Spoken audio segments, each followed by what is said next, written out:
الحمد لله رب العالمين والصلاة والسلام على أشرف الأنبياء والمرسلين وعلى آله وصحبه أجمعين. رب اشرح لنا صدورنا ويسر أمورنا واحلل عقدة من لساننا يفقه قولنا. اللهم ارزقنا فهم النبيين وحفظ المرسلين وإلهام الملائكة المقربين. أما بعد.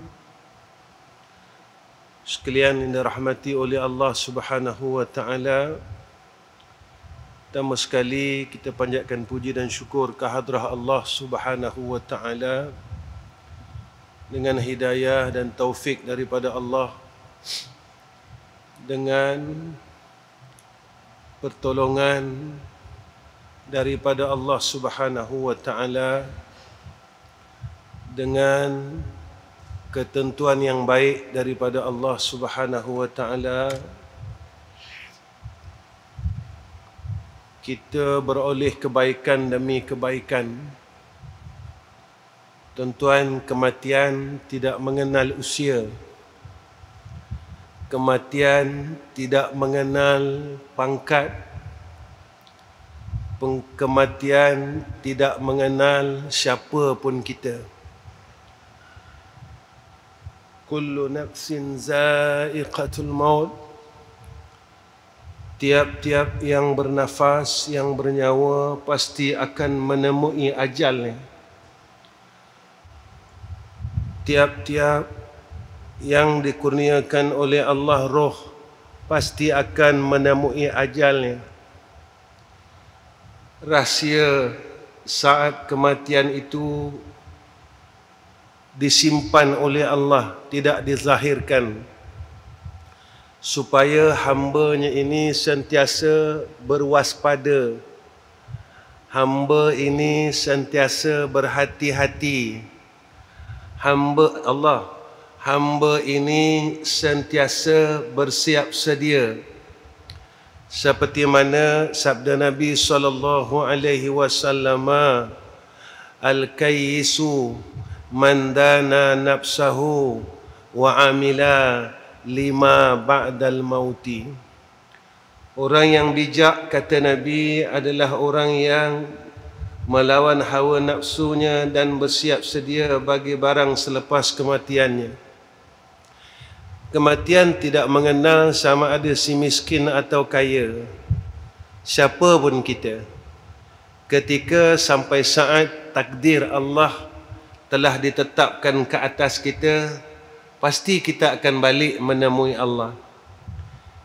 Apa yang perlu kita buat dan kita persiapkan sebelum saat ini sampai, dan saat ini dirahsiakan oleh Allah, saat ini disembunyikan oleh Allah, saat kematian ini tidak diberitahu, tetapi tanda kematian itu diberitahu oleh Allah Subhanahu wa taala.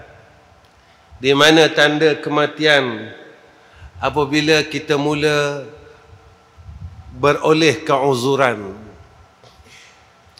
apabila rambut-rambut yang ada di tubuh kita berubah warna, apabila keadaan kita beransur lemah, maka ini tandanya. Tanda ini Allah berikan kepada kita sebagai tanda kasih. Allah kurniakan kepada kita tanda suatu perkara yang dirahsiakan. Kematian itu dirahsiakan, tetapi dikurniakan kepada kita tandanya, agar kita boleh bersiap dan bersedia. Sebab itu tuan-tuan, mahu tidak mahu, semua orang akan menghadapinya. Sehingga Allah menyatakan dalam Al-Quran, Qul innal mauta alladhi tafirruna minhu fa innahu mulaqikum. Mati yang semua orang nak lari, yang semua orang tak suka, yang semua orang tidak mahu akan kematian, tapi Allah mengingatkan kepada kita, mulaqikum, pasti akan menemui kamu. Orang yang tidak takut akan kematian, orang yang merindukan kematian, yaitu mereka yang hatinya sentiasa merindui Allah Subhanahu wa ta'ala. Sebab itulah kita lihat Sayyidina Rasul, awliya, ulama, dan kita lihat sahabah-sahabah ketika mereka mendengar paluan gendang jihad, mereka terjun daripada tingkap-tingkap rumah mereka menyahut panggilan jihad fi sabilillah, kerana mereka merindui akan Allah. Mereka memegang akan janji dan percaya akan janji Allah, iaitu dikurniakan jannah. Pada ketika itu mereka sanggup berkorban untuk Allah, kerana mereka ingin menghadap ke hadrah Allah Subhanahu wa ta'ala. Itulah hebatnya mereka, yang kita sendiri tak mampu untuk melawan kecintaan mereka, kerinduan mereka dan kehebatan mereka pada sisi Allah. Kita rasa kita hebat, tetapi kita banyak merindui dunia daripada merindui Allah. Kita rasa kita hebat, tetapi kita masih banyak merindui makhluk Allah daripada si Khalik, iaitu Allah. Kita rasa kita tinggi tempat kita pada sisi Allah, rupanya tempat kita paling rendah pada sisi Allah. Ini yang kita takuti, kerana Allah menyatakan dalam Al-Quran, yauma la yanfa'u malun wala banun illa man atallaha biqalbin salim.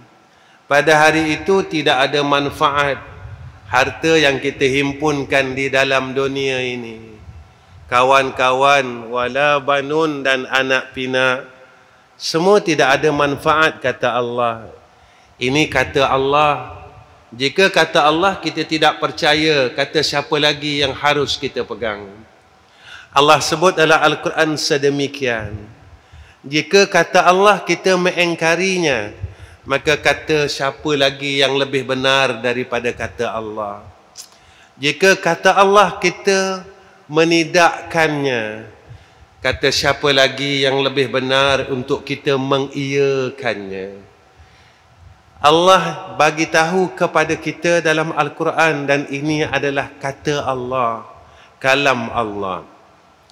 Yauma la yanfa'u malun wala banun, tidak ada manfaat, tidak ada faedah, kata Allah, malun, harta, wala banun, anak pinak, illa man atallaha biqalbin salim, melainkan siapa-siapa yang bertemu dengan Allah hal keadaan mereka, hati mereka ini sejahtera dan tidak ada keluh kesah.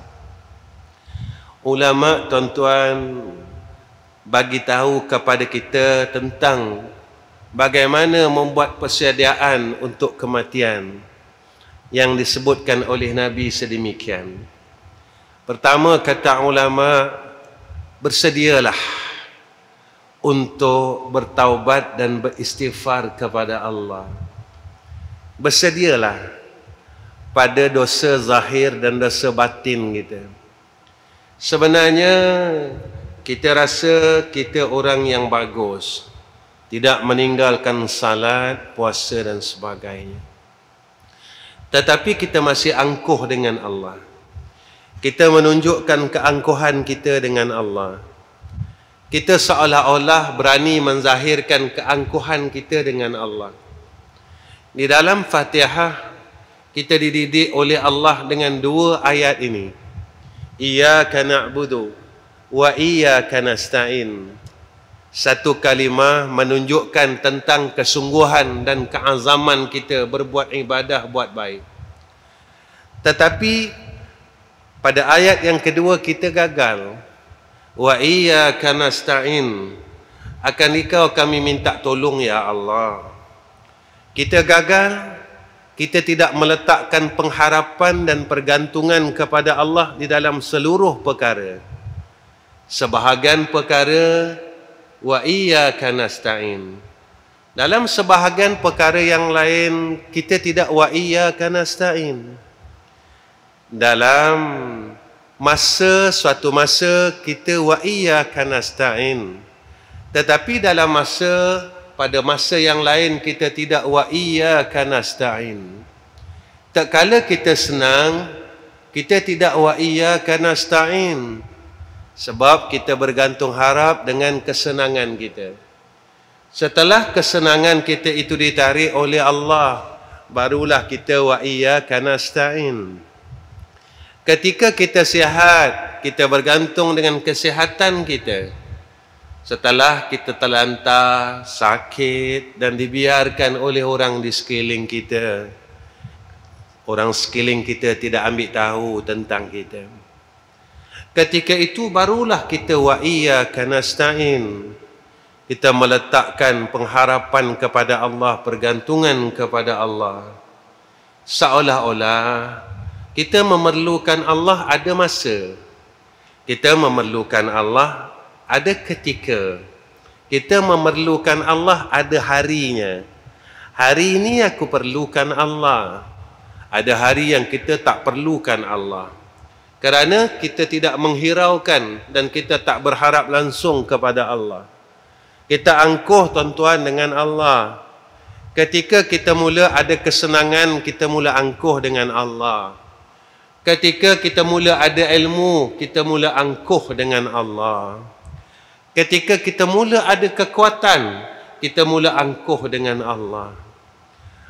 Nabi sebut kepada kita tentang perkara ini, orang yang angkuh itu tak dibenarkan oleh Allah untuk masuk jannahnya. Kita rasa kita orang tak ada salah langsung sehingga aku tak perlu untuk bertaubat kepada Allah. Tuan-tuan, saya selalu bertanya dengan diri saya, berapa titikkah air mata kita yang jatuh kerana rasa bersalah kepada Allah? Berapa titiskah air mata kita yang jatuh kerana rasa bersalah kepada Allah? Rasa bersalah dan terus rasa bersalah. Kita tak sehebat mana pun tuan-tuan jika ingin dibandingkan dengan orang yang terdahulu. Mulut kita masih jahat, tangan kita masih jahat. Mulut kita masih mencela orang, tangan kita masih mencela orang dengan penulisan kita. Mata kita masih jinak dengan kemaksiatan. Telinga kita masih jinak dengan kejahatan.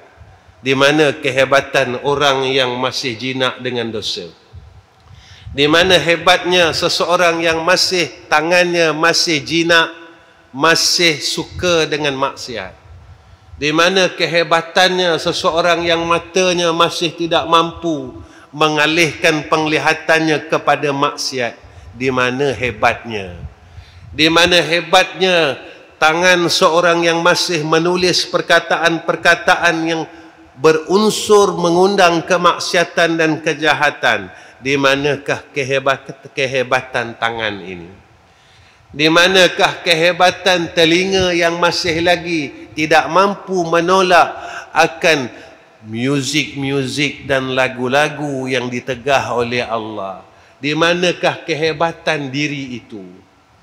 Kita mengatakan kita orang hebat, tetapi kejahatan, kemaksiatan yang kita rasa pada zahirnya mampu untuk kita talak, tetapi kita masih lagi bergelumang, masih lagi kita berada di dalam kolah-kolah kemaksiatan. Sayyiduna Rasulina Muhammad sallallahu alaihi wasallam mengajar kita supaya kita jadi orang yang sentiasa minta ampun dengan Allah. Sehingga Nabi bagi tahu kita, sesungguhnya aku beristighfar dan bertaubat kepada Allah satu hari, satu malam 100 kali. Ada riwayat mengatakan 70 kali. Jika kita tidak mampu untuk melebihi akan bilangan istighfar kekasih Allah. Allahu. Bolehkah kita mengata kita orang hebat? Kekasih Allah namanya Sayyiduna Muhammad sallallahu alaihi wasallam sehari beristighfar kepada Allah 100 kali.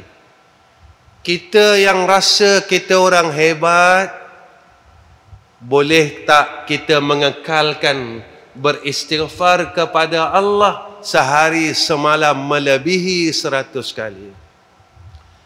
Semua orang tahu tuan-tuan, Rasulullah maksum. Rasulullah tidak ada dosa.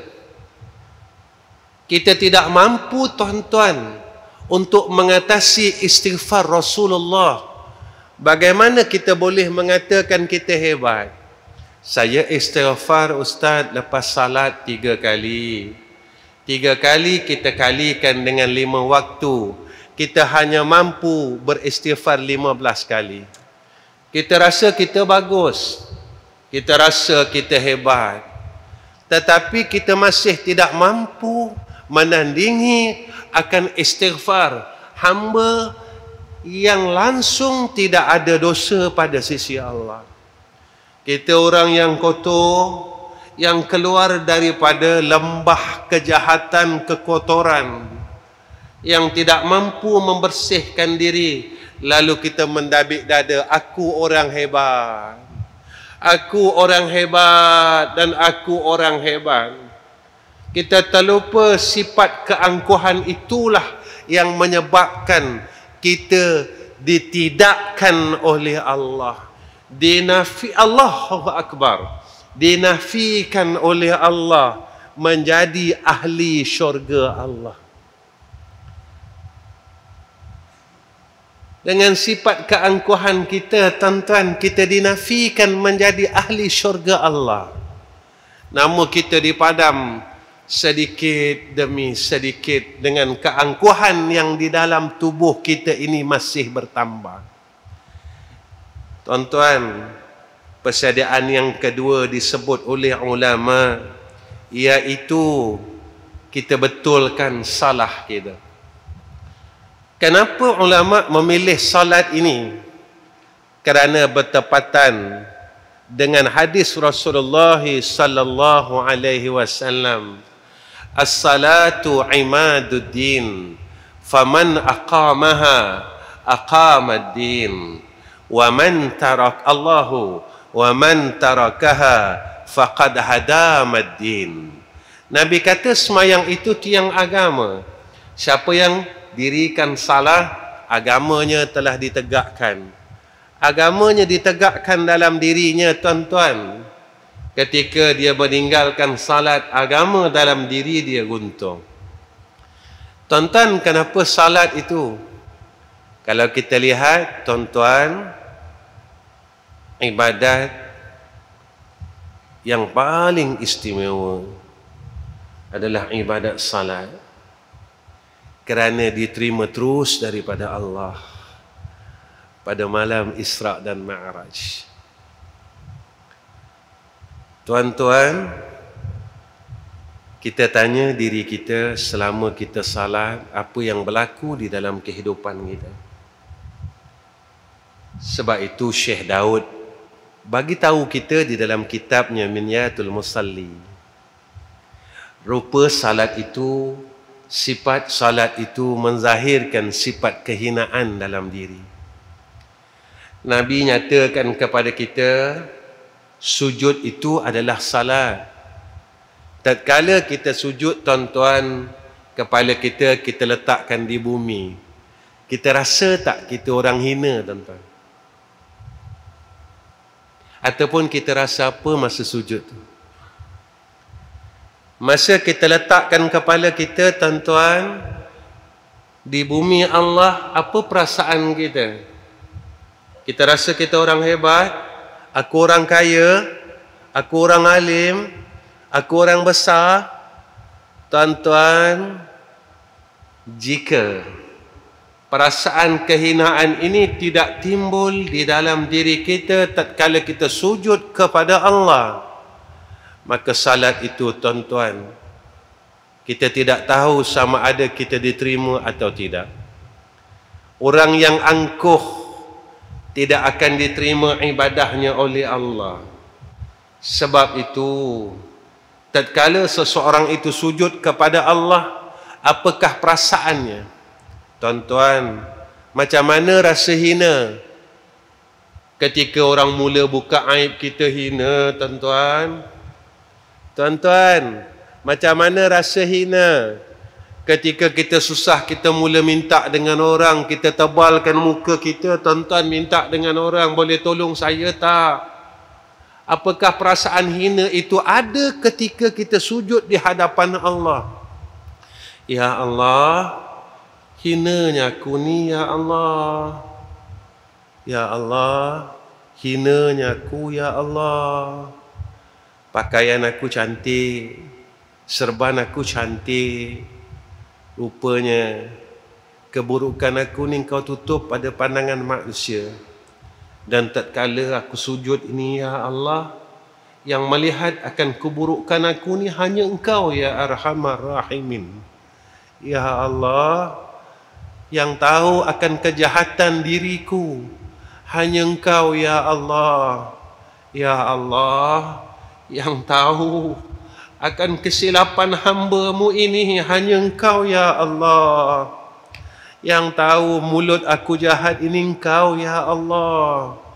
Yang tahu tangan aku jahat ini Engkau, ya Allah. Yang tahu mata aku jahat ini Engkau, ya Allah. Tetapi manusia memandang aku dalam keadaan yang baik. Orang sekelilingku memujiku, ya Allah. Pada hakikatnya mereka tidak tahu keburukanku, kerana Engkau sedang menutup akan kesilapanku. Engkau sedang menutup akan aib-aibku. Engkau sedang menutup akan keburukanku, ya Allah.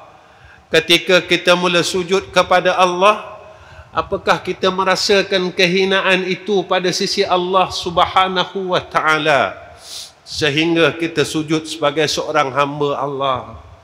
Ketika kita bangun, tuan-tuan, daripada sujud yang pertama, untuk kita duduk antara dua sujud, apakah kita tak merasa malu dengan Allah?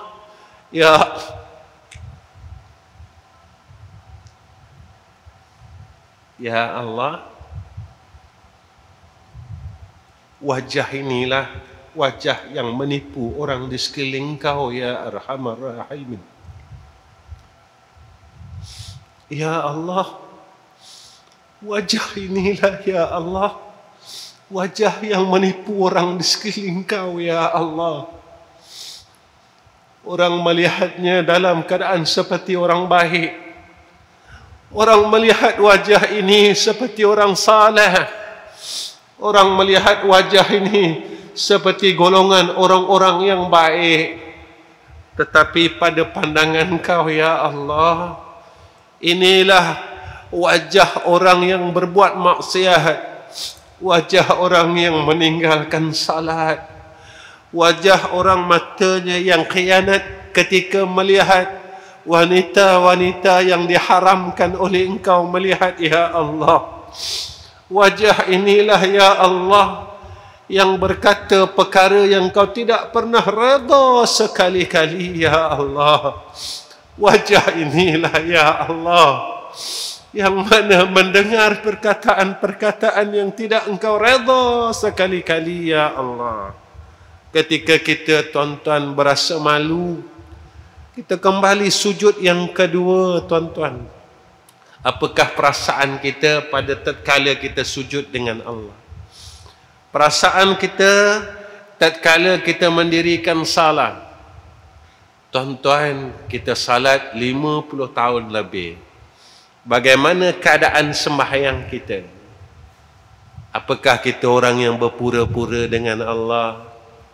Dalam sembahyang perkataan kita baik, tuan-tuan. 5 minit sahaja kita jadi orang baik dalam sembahyang, tuan-tuan. perkataan kita semuanya baik. Kenapa tuan-tuan kita tak bercakap benda buruk dalam sembahyang? Kita akan kata, kalau aku cakap benda lain selain daripada yang dikehendaki Allah, nescaya batal salatku. Tuan-tuan, jika di luar sembahyang, pernah tak terfikir dalam fikiran kita, ya Allah, kalau aku bercakap perkara yang selain yang kau redha, aku takut terbatal tempatku sebagai hamba-Mu, ya Allah. Pernah tak tuan-tuan kita rasa macam tu? Ya Allah, ketika aku dalam salat, aku nak cakap perkara yang lain, aku takut kerana aku takut batal salatku, ya Allah. Pernah tak kita rasa tuan-tuan, ketika di luar salat, jika kita berkata perkara yang Allah tidak redha dan Allah tidak kehendaki, maka kita takut kita dibatalkan sebagai seorang hamba Allah. Dalam sembahyang, kita akan kekalkan kolbun kita semata-mata kerana Allah, sehingga kita terus berkata pada lisan kita, inna salati wa nusuki wa mahyaya wa mamati lillahi rabbil alamin. Ya Allah, kita akan tetapkan hati kita semata-mata kerana Allah Subhanahu wa ta'ala. Tapi di luar sembahyang, boleh tak kita tetapkan hati kita semata-mata kerana kasihkan Allah? Ya Allah, aku mengaji ni sebab aku sayang Kau, ya Allah. Ya Allah, aku mengajar ni sebab aku sayang Kau, ya Allah. Ya Allah, aku kerja ni sebab aku sayang Kau, ya Allah. Ya Allah, aku datang masjid ni sebab aku sayang Kau, ya Allah. Kenapa kita sayang Allah? Sebab Allah sayang kita. Mana Allah sayang kita? Allah masih lagi bagi kita rezeki.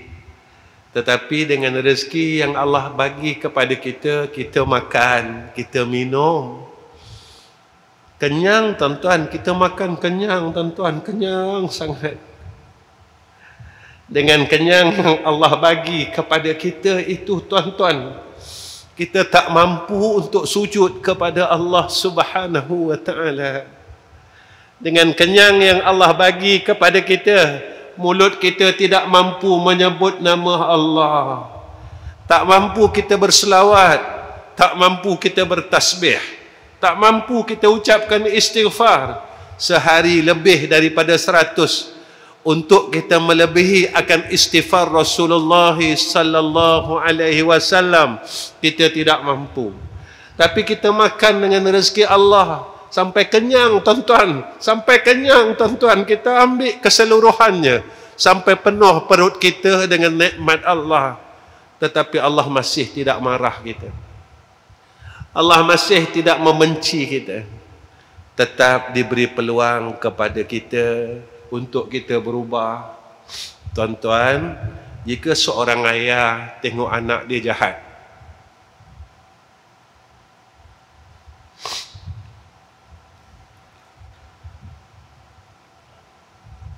ayah dia tetap sabar dan ayah dia bercakap dengan ibunya,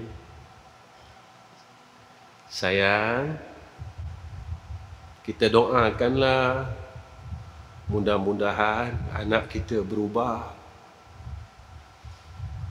Kita doakanlah mudah-mudahan anak kita jadi orang baik. Kalau tak boleh jadi orang baik sekarang, kita harap selepas kita mati, Allah ubah dia menjadi anak yang baik.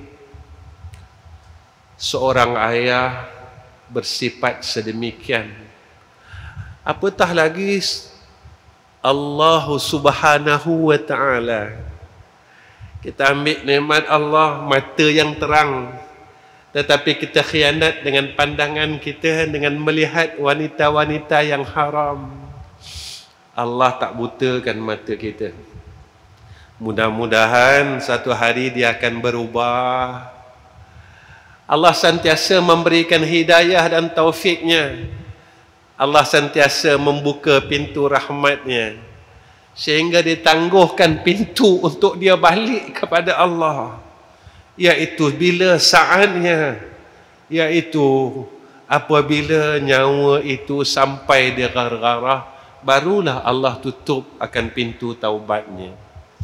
Ketika matahari itu terbit sebelah barat, barulah ditutup akan pintu taubatnya.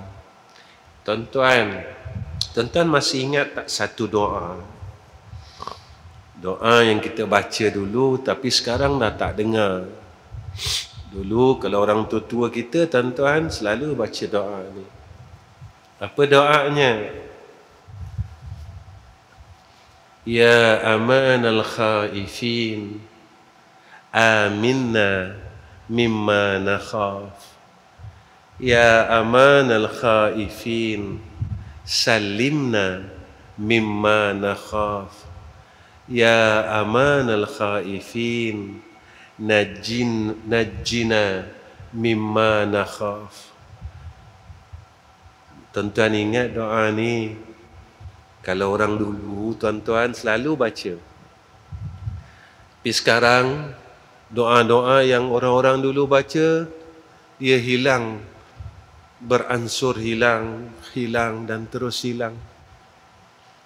Ulama dulu, tuan-tuan, diminta, ya aman al-khaifin, wahai zat yang mengamankan segala hamba-hambanya yang dalam ketakutan.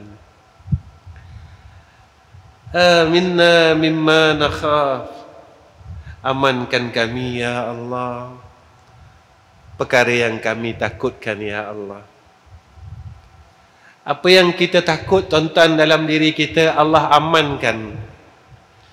Lalu kita minta dengan Allah, ya aman al-khaifin, wahai zat yang mengamankan dan menenangkan akan orang-orang hamba-Nya dalam ketakutan, salimna mimma nakhaf, selamatkan kami ya Allah, Allahu, daripada perkara yang kami takut ya Allah. Kita minta terus dengan Allah, ya aman al-khaifin, wahai zat yang menenangkan, yang mengamankan akan hamba-Nya dalam ketakutan, najjina mimma nakhaf, jauhkan kami ya Allah, jauhkan kami ya Allah daripada perkara yang kita takut.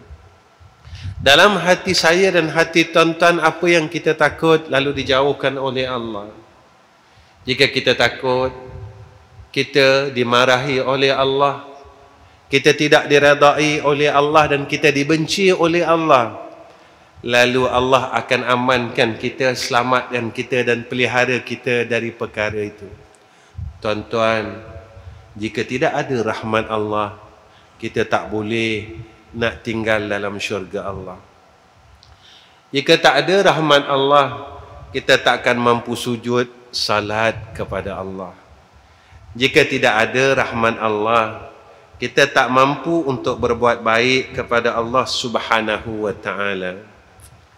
Tuan-tuan yang dikasihi oleh Allah, antara persiapan untuk kita bertemu Allah, persiapan untuk mati. Ingat tuan-tuan, selesaikan hutang. Sebab ada hadis daripada Rasulullah sallallahu alaihi wasallam, hadis daripada Imam Tirmizi, daripada Abu Hurairah radhiyallahu an, katanya, telah bersabda Rasulullah sallallahu alaihi wasallam, roh seorang mukmin itu tergantung-gantung, dihalang untuk berada di tempat yang mulia dengan sebab hutangnya, sehingga hutangnya itu dilunaskan dan diselesaikan. Tuan-tuan, hutang yang paling kita takut adalah hutang yang kita telah lupakan. Masa kita kecil-kecil dulu, mungkin kita ada hutang dengan kawan kita. Masa kita remaja dulu, kita mungkin ada hutang dengan kawan-kawan kita. Dan hutang itu kita telah lupa berapa banyak kita hutang dan di mana kita hutang dan pada siapa kita hutang. Inilah hutang yang paling kita takuti. Kerana besok tatkala kita telah kembali kepada Allah, mereka ini menagih akan hutang-hutang yang pernah kita hutang kepada mereka. Ada riwayat menyatakan, tuan-tuan, RM1 itu akan dipotong amalan kita 40 tahun. Tuan-tuan, kalau kita hidup cuma 50 tahun, tetapi kita pernah berhutang kepada seseorang RM10, lalu kita telah lupakan hutang itu, bagaimana kita nak masuk syurga Allah? Kalau RM1 itu dipotong amalan 40 tahun. Tuan-tuan, kita dah tak nampak, kita dah tak jumpa dan kita dah lupakan hutang itu, tuan-tuan. Kita tak tahu siapa yang aku pernah hutang. Ustaz, saya cuma hutang orang 20 sen, Ustaz. Tuan-tuan, bagi kepada 5. Berapa tahun amalan kita kena potong? Kalau 20 sen, kalau 10 sen, potong lagi.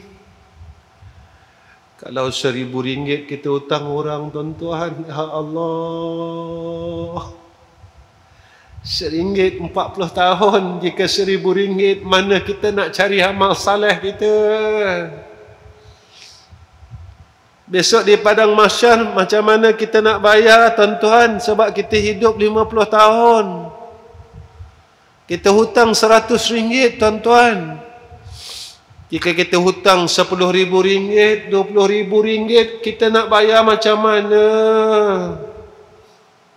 Jika kita tak mampu bayar, tatkala itu malaikat akan ambil badan kita dan tubuh kita ini dilempar dalam neraka Jahannam. Berapa tahun, tuan-tuan? Kalilah. Kalau RM1 40 tahun, tuan-tuan, 40 tahun, tuan-tuan, kita akan masuk neraka Allah. Kalilah dengan RM100, 40 tahun kali RM100, 40 tahun kali RM1,000. Lamanya kita dalam neraka Allah. Kita nak keluar, tapi malaikat kata hutang kau belum selesai. Kita nak keluar, tapi hutang kau tak selesai lagi. Di dunia ini caranya menghilangkan hutang dan membayar hutang, duit dengan duit, tuan-tuan. Tetapi di akhirat, kita nak bayar hutang duit ini dengan amal saleh. Tapi jika amal saleh kita tidak cukup, kita akan bayar hutang. Dilunaskan dengan neraka Allah, dengan api Allah. Mampu tak kita, tuan-tuan? Balik, saya muhasabah diri saya dan tuan-tuan muhasabah diri tuan-tuan. Ketika itulah, jika kita melihat diri kita sedemikian, tuan-tuan, kita mula rasa takut dengan Allah. Ya Allah, sebenarnya bukan aku tak nak bayar, ya Allah, tapi aku tak mampu bayar. Aku dah tak mampu bayar, ya Allah. Ya Allah, pada ketika itulah, tuan-tuan, kita takkan berhenti menangis di hadapan Allah. Kerana yang boleh selamatkan kita hanya Allah. Yang boleh tolong kita hanya Allah. Ya Allah, bukan aku tak nak bayar, tapi aku tak ada duit. Ya Allah, bukan aku tak nak bayar, tapi aku tak ada harta. Ya Allah, besok di sana aku tak mampu nak bayar dan aku tak mampu nak masuk neraka Engkau, ya Allah, sebab aku tak ada amal saleh. Masa kita hidup inilah tuan-tuan, kita akan merayu dengan Allah. Tolonglah ya Allah, macam mana caranya ya Allah? Aku cuma berharap rahmat Engkau ya Allah. Ketika inilah tuan-tuan, kita akan mula sibuk buat baik dengan Allah. Sebab kita tahu siapa diri kita. Tetapi yang paling celakanya tuan-tuan, tatkala kita sedar diri kita tidak mampu, kita masih angkuh lagi dengan rahmat Allah. Ketika kita sedar yang kita sebenarnya tidak mampu, tetapi kita masih angkuh dengan Allah. Inilah perkara yang paling ditakuti tuan-tuan oleh orang-orang yang dikurniakan oleh Allah, akan di dalam hatinya ketakutan kepada Allah Subhanahu wa taala. Tuan-tuan, ada satu berita gembira jika kita yang memberi hutang. Kenapa berita ni gembira tuan-tuan? Hadis ini hadis daripada Muslim. Apa kata Nabi sallallahu alaihi wasallam? Barang siapa memberi ruang waktu bagi orang yang berada dalam kesulitan untuk menyelesaikan hutang, atau bahkan membebaskan hutangnya, maka dia akan mendapat lindungan arasy Allah di yaumul akhirah. Ini berita gembira kepada orang yang telah memberikan hutang. Tuan-tuan, jikalah kita pernah memberikan kepada seseorang hutang dan sehingga sekarang dia tak mampu nak bayar, tuan-tuan, pilihlah lindungan arasy Allah di akhirat. Kerana di akhirat besok, panas itu diibarahkan oleh Sayyidina Rasul seumpama matahari sejengkal. Ibarah panasnya. Tuan-tuan, di dunia matahari tinggi daripada kita jutaan. Kita tak tahulah sampai berapa jauhnya matahari daripada kita.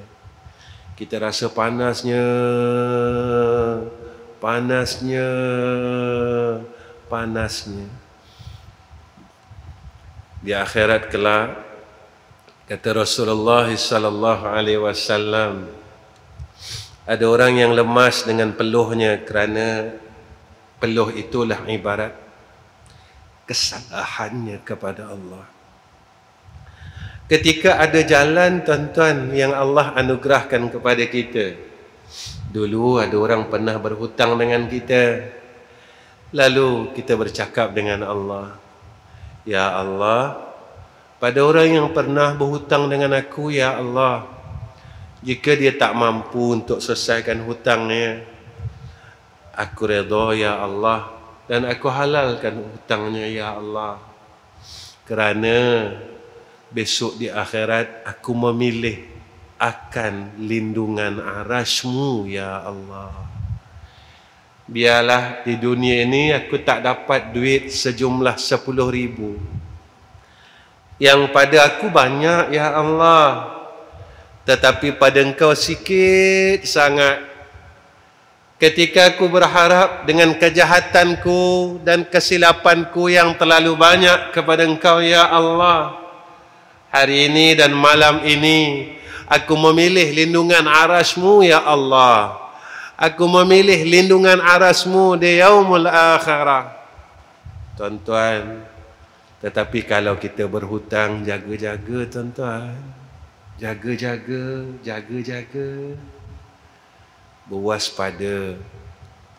Kerana kita takut orang yang kita hutang itu tidak menyelesaikan dan tidak mahu menghalalkan akan hutang kita. Hebat mana pun kita tuan-tuan, jika mana dosa kita dengan manusia, kita akan terhalang untuk masuk syurga Allah. Hebat mana pun kita tuan-tuan, kalau dosa kita dengan manusia, kita dihalang untuk masuk jannah Allah. ketika tuan-tuan kita telah dilihatkan oleh Allah jannahnya, kecantikan syurganya, wanginya bau jannah Allah, wanginya bau syurga Allah. Kerana Rasulullah sallallahu alaihi wasallam bersabda, ahli syurga itu tuan-tuan, dia telah mencium akan wangian jannah Allah 500 tahun perjalanan sebelum ia masuk ke jannah Allah. Ketika kita telah bau akan bauan wangian jannah Allah, kita dihalang dengan hutang kita. Kita dihalang dengan perkara yang mengakibatkan dosa kita dengan hamba Allah dan makhluk Allah. Tuan-tuan, betapa seksanya hidup kita tuan-tuan di sana besok. Kehidupan dalam dunia ni sekejap tuan-tuan, senang aja. Tetapi kehidupan sana nafsi-nafsi, sendiri-sendiri. Di sanalah kita benar-benar berharap rahmat dan pertolongan Allah. Dan apakah tuan-tuan persiapan untuk kita menghadapi kematian? Hadis ini selalu kita dengar, iaitu sedekah jariyah. Saya suka bawa hadis ini sebab di sini letaknya rahmat Allah. Hadis ini pada saya cukup hebat. Tentang hadis iza mata ibnu Adam, apabila mati anak Adam terputus segala amalannya melainkan 3 perkara. Di sini saya pernah jelaskan tentang hadis ini kepada tuan-tuan. Besarnya rahmat Allah. Pertama, Nabi kata sedekah jariyah yang terus mengalir. Jika kita ada duit, tuan-tuan, bolehlah kita buat sedekah jariyah. Tetapi itu belum tentu dan belum mungkin orang yang ada harta dia sanggup serahkan hartanya pada Allah kembali. Walaupun dia mengakui bahawa harta yang ada pada dia adalah pemberian Allah, tetapi dia masih bakhil dan kedekut untuk dikembalikan semula kepada Allah. Tuan-tuan, lalu kita kata orang ada duit, bolehlah mereka ini sedekah jariyah. Pada tatkala itu rahmatnya Allah dan besarnya akan rahmat Allah. Lalu pilihan yang kedua, ilmu nafi' yantafi'u bih. Jika kamu ada ilmu, maka ilmu itu menjadi manfaat atas kita. Maka selama mana seseorang itu menjadi orang baik dengan sebab ilmu yang telah kita berikan kepadanya, selama dia hidup mengalir terus tuan-tuan selepas kematian kita. Lalu kita kata, ya Allah, aku tak ada duit, aku tak ada ilmu, tidakkah ada bahagian untukku lagi ya Allah? Lalu Nabi bagi tahu kita, waladun salihun. Kamu tak ada duit tak apa, kamu tak ada ilmu tak apa, tapi kamu ada anak kan? Maka jadikan anak kita sebagai jariyah selepas kematian kita. Mereka sentiasa mendoakan kita selepas kematian kita. Tuan-tuan, kita balik rumah ni, kita duduk, kita tengok anak kita. Daripada nombor 1 sampai nombor 7. Kita tengok anak kita dan kita cakap dengan isteri kita, sayang, anak kita yang mana agak-agak boleh tolong kita selepas kematian kita? Agak-agak mana ya anak kita yang mampu doakan kita hari-hari? Lalu isteri kita pun cakap dengan kita, bang, masa kita hidup ni, mereka tak pernah tanya. Sebulan sekali mereka nak tanya kita pun susah bang. Sebulan sekali mereka nak tengok kita pun susah bang. Mereka kata mereka sibuk dengan kerja. Kalau kita dah mati, mungkin ke mereka ingat kita? Masa kita hidup pun mereka tak ingatkan kita bang. Kita duduk rumah tinggal 2 orang saja bang. Kita ada anak 7 orang. Sekarang mereka semua tinggalkan kita. Alasannya mereka cari nafkah. Mereka tak tanya pun kita hari-hari bang, 7 orang anak tak mampu mesej mak dan ibunya setiap hari. Tetapi seorang ayah dan seorang ibu hari-hari mengingati anaknya, hari-hari ingat pada anaknya, hari-hari mereka kenang anaknya. Tetapi seorang anak tidak mengingati ayah dan ibunya. Mereka disibukkan dengan harta, duit, mereka cari duit, Mereka lupa mereka mampu untuk bekerja dengan pengorbanan ayah dan ibu. Mereka lupa mereka boleh menjadi insan yang berjaya seperti sekarang dengan pengorbanan ayah dan ibu. Seorang ibu yang berkorban pukul 3 pagi bangun tuan-tuan, anak mereka nangis, mereka sanggup bangun. Seorang ayah sembunyikan akan kehendaknya kerana memenuhi kehendak ayah. Sehingga kadang-kala waktu makannya, ketika seorang ayah ini melihat anaknya terlalu suka dengan makanan tersebut, dia sanggup menipu anaknya dan mengatakan, ayah kenyang, ayah tak ada selera lah nak makan, ayah rasa perut tak sedap. Walhal ayah ini lapar tuan-tuan, walhal ayah ini perlukan makanan juga tuan-tuan. Tetapi ketika ia melihat anak-anaknya terlalu suka dengan makanan tersebut, dia terpaksa menipu anaknya dan menipu dirinya. Setelah anaknya selesai makan tuan-tuan, dia pergi ke dapur dan dia melihat ada cebisan-cebisan ikan. Lalu dia ambil dengan tangan yang lemah inilah tuan-tuan, dia ambil dan lalu dia kutip cebisan itu masuk ke dalam mulutnya. Tetapi pengorbanan yang dia telah korbankan puluhan tahun, anak ini tidak mampu mengingati ayah dan ibunya tuan-tuan. Dan inilah yang berlaku sekarang. Saya tanya diri saya dan tuan-tuan, hari ini kita ingat mak ayah kita. Jangan kita bohong tuan-tuan dengan Allah. Hari ini kita ingat ibu kita tuan-tuan, mak aku makan apa ya? Jangan kita bohong tuan-tuan. Hari ini kita ingat tak ayah kita tuan-tuan, ayahku makan apa ya? Ayahku tengah buat apa sekarang ya? Seperti mana seorang ayah yang ingat anaknya ketika ia berjayuhan dengan anaknya. Ketika anaknya tuan-tuan duduk jauh dengan dia, dia akan tanya dengan isteri dia, yang Alung sekarang tengah buat apa ya? Alung tengah makan apa ya? Boleh ke yang Alung duduk kat tempat orang ni? Tuan-tuan, anak yang derhaka diharamkan oleh Allah untuk mencium bau syurga Allah. Tuan-tuan, apakah seorang ayah dia tak rasa kecil hati dengan kita sekarang tuan-tuan? Tuan-tuan, perkara yang paling kita takut ketika sedang ia berkecil hati, dia dipanggil oleh Allah. Dan seorang anak dia pun tak tahu, sedang dia berada dalam nazak dan sakaratul maut, dia sedang berkecil hati dengan anaknya.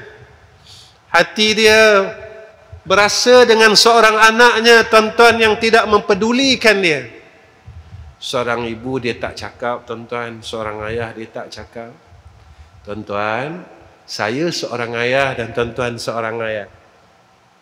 Pernah tak tuan-tuan cakap dengan anak tuan-tuan yang tuan-tuan kecil hati dengan anak tuan-tuan? Tuan-tuan mengakulah saya ayah dan tuan-tuan ayah. Pernah tak kita beritahu anak kita, kakak, ayah kecil hati dengan kau kak?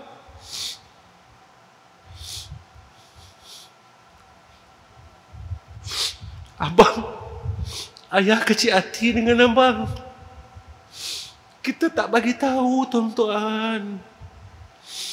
Tuan-tuan, kalau kita seorang ayah yang tak pernah bagi tahu kepada anak kita bagaimana ayah kita dulu masih hidup, tuan-tuan, dia pun tak pernah bagi tahu kita tuan-tuan. Tapi ayah kita dah meninggal. Ayah kita dah mati. Tuan-tuan, apakah ayah kita bawa perasaan kecil hati dia itu dalam liang lahat? Tuan-tuan, jika ayah kita bawa perasaan kecil hati dan berasa hati itu dalam liang lahat, hebat manalah kita, tuan-tuan. Serban kita, jubah kita, ridak kita tidak memberi apa-apa bekas langsung. Kerana Nabi sebut di dalam hadis, anak yang derhaka itu diharamkan oleh Allah daripada mencium bau jannah Allah. Betul atau salah, dia tetap ayah kita. Sejahat-jahat ayah kita, dia tetap ayah kita. Seburuk-buruk ayah kita, dia tetap ayah kita. Walaupun ayah kita ini tidak melakukan salah, tetapi hubungannya tetap ayah kita, dan dia seorang ayah kita. Dialah seorang ibu kita. Tuan-tuan, panggilan ayah ini dan panggilan ibu ini kekal sehingga jannah Allah. Besok bila mak kita masuk syurga dan ayah kita masuk syurga dan kita juga masuk syurga Allah, kita jumpa ayah kita di dalam jannah Allah, kita akan panggil nama ayah, tuan-tuan. Ayah, ibu, ayah ada dalam syurga.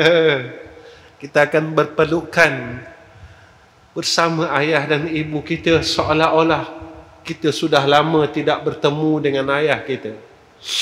Kenapa kita macam seolah-olah? Bukan seolah-olah, memang sudah lama tidak bertemu dan berpisah dengan ayah kita. Kerana tatkala kita di padang mahsyar, kita akan berada di sana ribuan tahun, ratusan tahun, puluhan tahun. Tuan-tuan, 2 tahun saja kita tak jumpa anak kita, tuan-tuan, bagaimana perasaan kita sewaktu pandemik baru-baru ini? Bagaimana jika mana kita tak bertemu dengan ayah dan ibu kita puluhan tahun dan ratusan tahun?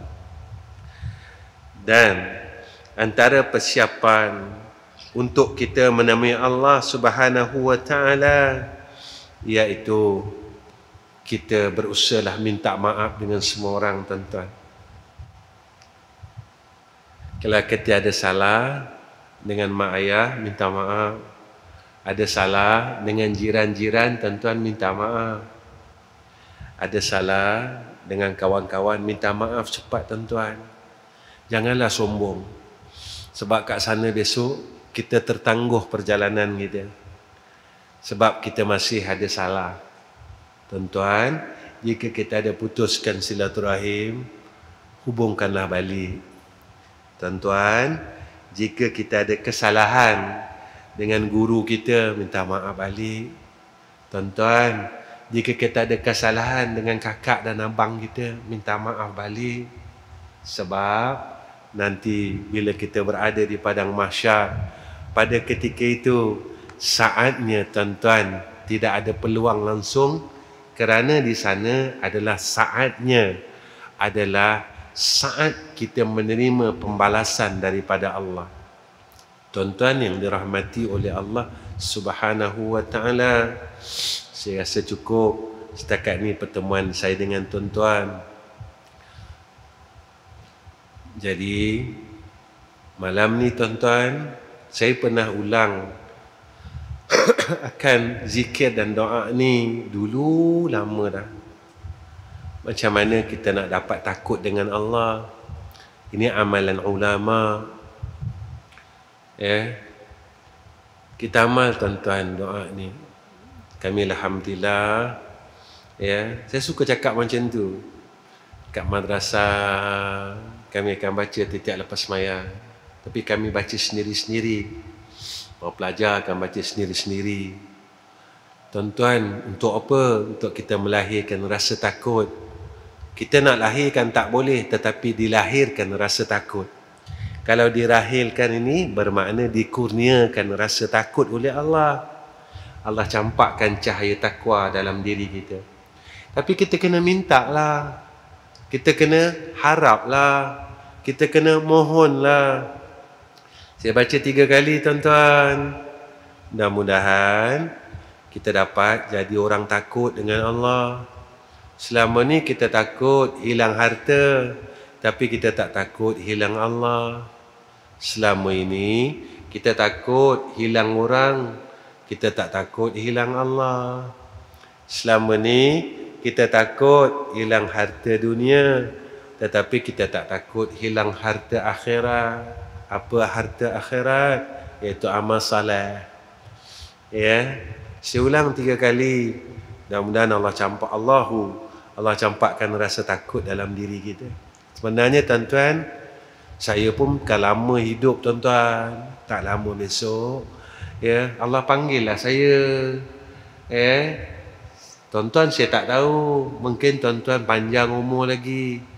Saya mungkin sekejap je lagi tuan-tuan. Nanti Allah panggil, jumpa dia, menghadap ke hadrahnya, dan kita tak tahu. Biarlah kita balik dengan rasa kita takut dengan Allah. Kenapa kena ada rasa takut?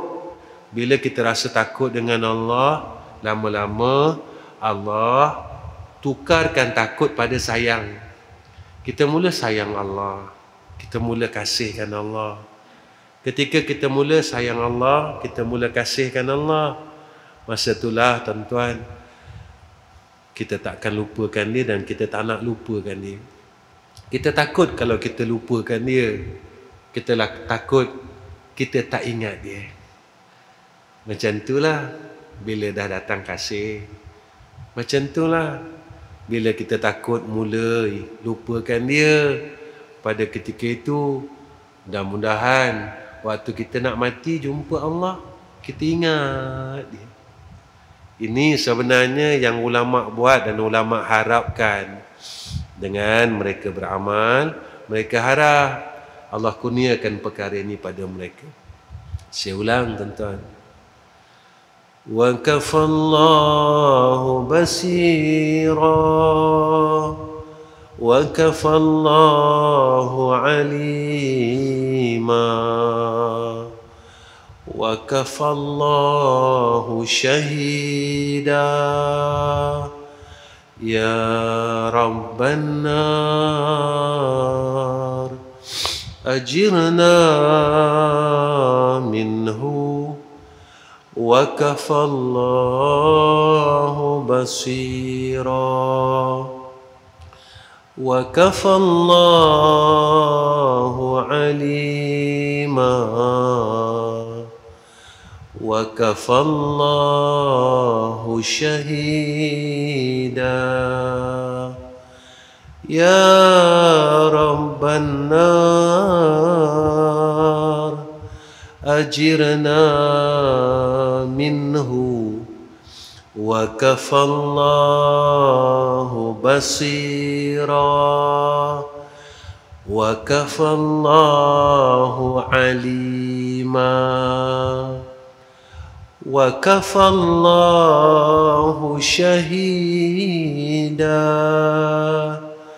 ya rabban nar ajirna minhu wa kafallahu basira. Cukuplah Allah itu yang maha melihat. Kita tanam dalam hati kita, kalau kita nak buat salah, Allah tengah tengok aku ni.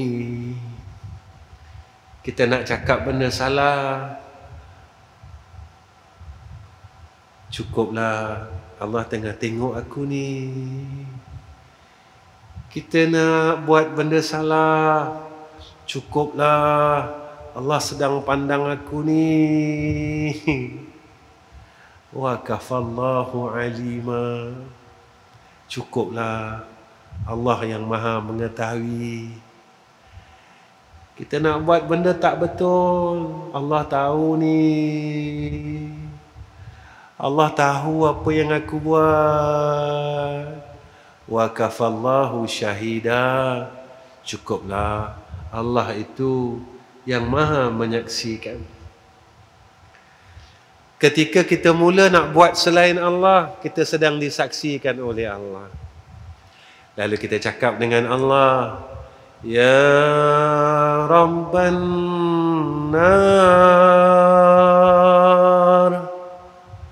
wahai Zat yang memiliki neraka, yang mentadbir neraka, yang mempunyai neraka, ajirna minhu, jauhkan kami ya Allah, keluarkan kami daripada neraka, keluarkan kami daripadanya ya Allah. Tuan-tuan yang dirahmati Allah, cukup setakat ini pertemuan saya dengan tuan-tuan. Tuan-tuan, malam ni saya minta semua orang tolong doakan saya, iaitu tuan-tuan doakan, ya Allah, aku tak kenal pun orang ni ya Allah, aku baru pertama kali jumpa dia ya Allah, dan aku tak tahu siapa dia pun. Kau kurniakan atasnya husnul khatimah. Saya minta tuan-tuan doa itu saja.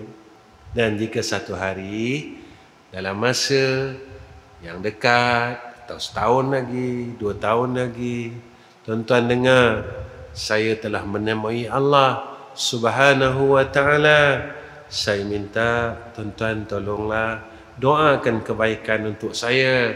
Semoga saya Allah redha, Allah sayang, dan Allah tidak memurkai akan hamba ini. Dan saya doakan tuan-tuan, tuan-tuan juga Allah kurniakan husnul khatimah, Allah sayang tuan-tuan, Allah redha tuan-tuan, dan sentiasa Allah pimpin saya dan tuan-tuan ke jalannya yang benar, sehinggalah kita menghembuskan nafas yang terakhir. Wa akhirul kalam, wassalamualaikum warahmatullahi wabarakatuh. Bismillahirrahmanirrahim. Alhamdulillahi rabbil alamin. Wassalatu wassalamu ala asyrafil anbiya wal mursalin wa ala alihi washabbihi ajma'in. Ya Allah, ya Allah, ya Allah, dengarkanlah suara hamba-Mu ini ya Allah. Ya Allah, ya Allah, ya Arhamar Rahimin. Ya Allah, jadikan kami orang baik ya Allah. Ya Allah, jadikan isteri dan anak-anak kami orang baik ya Allah. Ya Allah, jadikan seluruh keluarga kami di kalangan orang baik ya Allah. Ya Allah, jika mana ya Allah ayah dan ibu kami yang telah pergi menemui Engkau ya Allah, dia pergi dalam keadaan mereka pernah kecil hati dengan kami ya Allah. Tolonglah ampunkan dosa kami ya Allah, kerana kami tidak tahu mereka sedang kecil hati dengan perbuatan kami. Ya Allah, kami mengaku kami bukan anak yang baik, tapi kami berusaha ya Allah untuk jadi anak yang baik. Ya Allah, jadikan kami anak yang baik. Ya Allah, jika kami ya Allah pernah derhaka pada mak dan ayah kami, dan pada ketika ini mak dan ayah kami dah tak ada ya Allah, Kau ampunkan dosa kami ya Allah.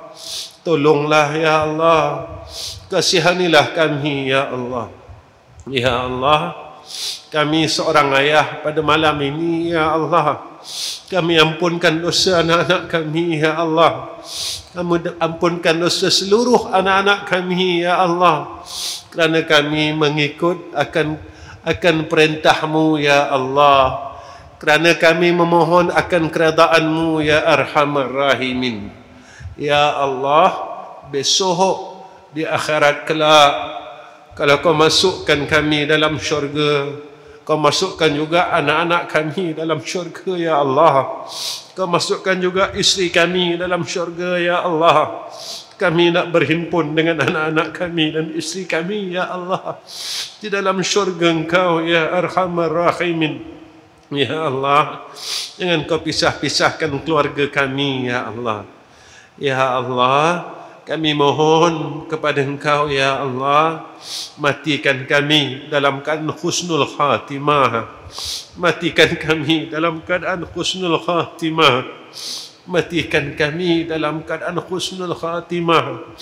Walaupun ya Allah, kami ni orang jahat, mata kami masih jahat, telinga kami masih jahat, mulut kami masih jahat, tangan kami masih jahat, tetapi kami minta husnul khatimah ya Allah. Kami minta husnul khatimah ya Allah. Kami minta husnul khatimah ya Allah. Ya Arhamar Rahimin. Wa sallallahu ala Sayyidina Muhammad wa ala alihi wa sahbihi wa baraka wa sallama. Walhamdulillahi Rabbil Alamin. Taqabbalallahu minna wa minkum.